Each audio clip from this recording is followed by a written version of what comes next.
Hello everyone, ये question JEE Advanced 2024 का है। क्वेश्चन है let S be a set जिसमें बिलोंग कर रहा है एक मैट्रिक्स ए जो एक 3x3 मैट्रिक्स है। एंड इस कहा जा रहा है कि जो इसमें एलिमेंट आ रहा है मैट्रिक्स का वो है A B C D E. And ये एलिमेंट क्या हो सकता है, या तो 0 हो सकता है या फिर 1 हो सकता है। एंड कहा जा रहा है कि एंड डिटर्मिनांट जो ए का होगा वो या तो -1 होगा या फिर 1 होगा। Then the number of elements in S is, कि एस के पास कितना एलिमेंट है वो हम लोग को फाइंड करना है। तो करते हैं इसको सॉल्व। अगर यहाँ से हम लोग डिटर्मिनांट निकालें, क्योंकि सारा खेला यही ना हो रहा है, क्या बोला जा रहा है कि जो डिटर्मिनांट होगा या तो -1 होगा या फिर 1 होगा। तो पहले डिटर्मिनांट ही निकाल लेते हैं। तो डिटर्मिनांट यहाँ से क्या हो जाएगा, डिटर्मिनांट यहाँ से अगर निकालें तो यहाँ से हो जाएगा 0 लेंगे जब, तो यहाँ पे ढकेंगे इस कॉलम को और इस रो को एंड इसको मल्टीप्लाई करेंगे तो क्या होगा, ए E minus B D,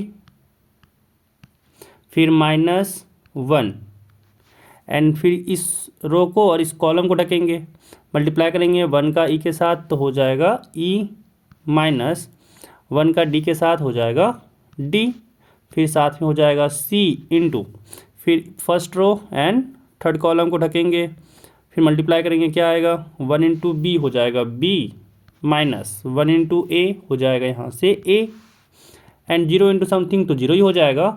and जब यहाँ पे माइनस से मल्टीप्लाई कर दिया अंदर तो यहाँ से आ जाएगा माइनस ई प्लस डी, तो इसको लिख सकते हैं हम लोग डी माइनस ई, साथ में होगा प्लस यहाँ से आएगा सी इंटू बी माइनस ए।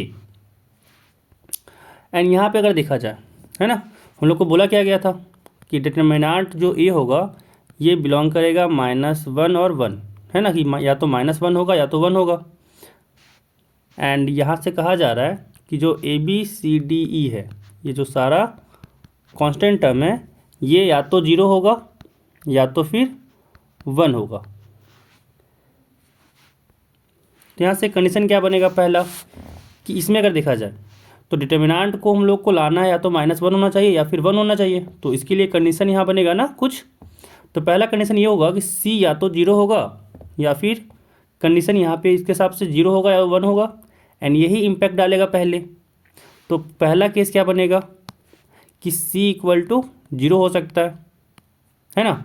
जब सी इक्वल टू 0 लेंगे तो यहाँ से कंडीशन क्या बनेगा कि ये तो पूरा ओवरऑल 0 हो जाएगा।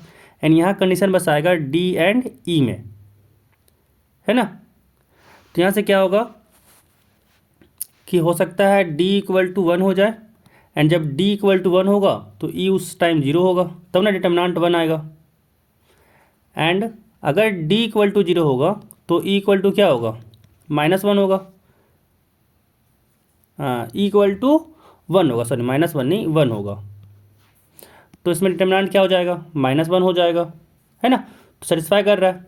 एंड यहाँ पे ए एंड बी के पास कोई कंडीशन ही नहीं है, ए और बी 0 एंड 1 में कुछ भी हो सकता है, क्योंकि ओवरऑल आना तो यहाँ पे बाहर सी 0 की वजह से ये तो 0 ही आएगा ओवरऑल। तो बी ए और बी कुछ भी हो सकता है, 0 1 में कुछ भी, है ना। तो यहाँ पे कंडीशन क्या बना केस में जो आया, तो फिर बस चॉइस क्या बना, ए के पास 2 चॉइस है ना, कि या तो 0 भी हो सकता है या तो 1 भी हो सकता है। बी के पास भी 2 चॉइस है, या तो 0 हो सकता है या तो 1 हो सकता है।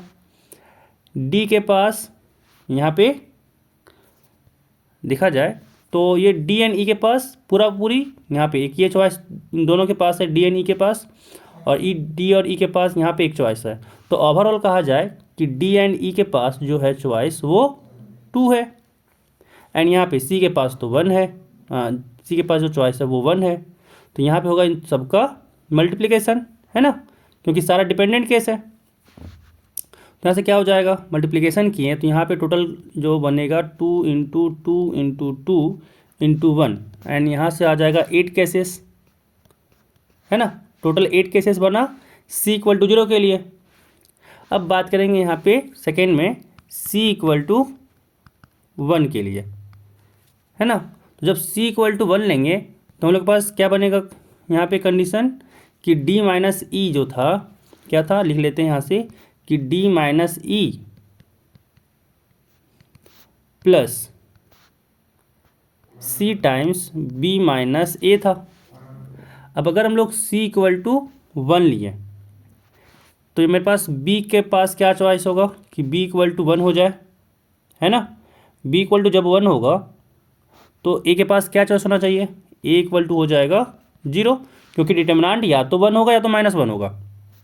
एंड ए इक्वल टू 0, तो अगर यहाँ पे डिटर्मिनेंट इसके हिसाब से बस 1 लाना हो तो बाकी डी को भी क्या होना होगा 0 और ई को भी होना होगा 0, अदरवाइज डिटर्मिनेंट तो 1 आएगा नहीं।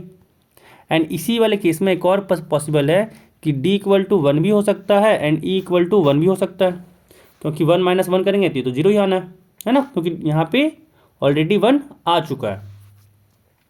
नेक्स्ट केस क्या बनेगा कि b इक्वल टू 0 हो जाए एंड a इक्वल टू 1 हो जाए, तो इस केस में डिटर्मिनेंट कितना आएगा 1 आएगा और यहाँ पे इसको 0 होना होगा। तो क्या बनेगा कि d इक्वल टू हम लोग 0 ले लें एंड e इक्वल टू 0 ले लें, एंड ये b और a का सेम कंडीशन के लिए ले सकते हैं ना कि d इक्वल टू 1 भी हो जाए और e इक्वल टू 1 भी हो जाए। अब अगला केस क्या बनेगा कि अगर, है ना, अगर b और a को इक्वल ले लें तो ऑब्वियसली यहाँ भी 0 आ जाएगा, यानी b इक्वल टू अगर 0 ले लें और a इक्वल टू भी 0 ले लें तो यहाँ से क्या केस बनेगा कि चाहिए तो डिटर्मिनेंट 1, है ना, या तो फिर -1, तो d इक्वल टू हो सकता है यहाँ से 1 हो जाए एंड e इक्वल टू 0 हो जाए, तो इस केस में भी आपका डिटर्मिनेंट 1 आ जाएगा। एंड अगला क्या होगा कि b इक्वल टू 0 रहे, a इक्वल टू 0 रहे, है ना, और यहाँ से क्या हो जाए d इक्वल टू 0 हो जाए एंड e इक्वल टू 1 हो जाए। अगला केस क्या पॉसिबल है कि अगर हम लोग b इक्वल टू 1 ले लें, a इक्वल टू भी 1 ले लें, तो d इक्वल टू क्या हो जाएगा, d इक्वल टू 1 हो जाएगा, है ना। d इक्वल टू 1 ले लें तो e इक्वल टू क्या लेना होगा 0, और अगर हम लोग b equal to 1 and a equal to 1 लें तो एक और कंडीशन यहाँ बनेगा कि इस बार d इक्वल टू 0 हो जाए एंड e इक्वल टू 1 हो जाए। तो टोटल केस यहाँ पे कितना बना, तो 1 2 3 4 5 6 7 8, इसमें भी टोटल 8 केस बना, है ना। तो टोटल फर्स्ट में 8 केस था, सेकेंड में भी 8 केस है, तो टोटल कितना केस बना यहाँ पे, तो टोटल 16 केस बना। इसी कारण से आंसर क्या हो जाएगा जो पूछा गया था, how many number of elements, तो यहाँ पे कितना हो जाएगा इसके पास टोटल 16 एलिमेंट हो जाएगा।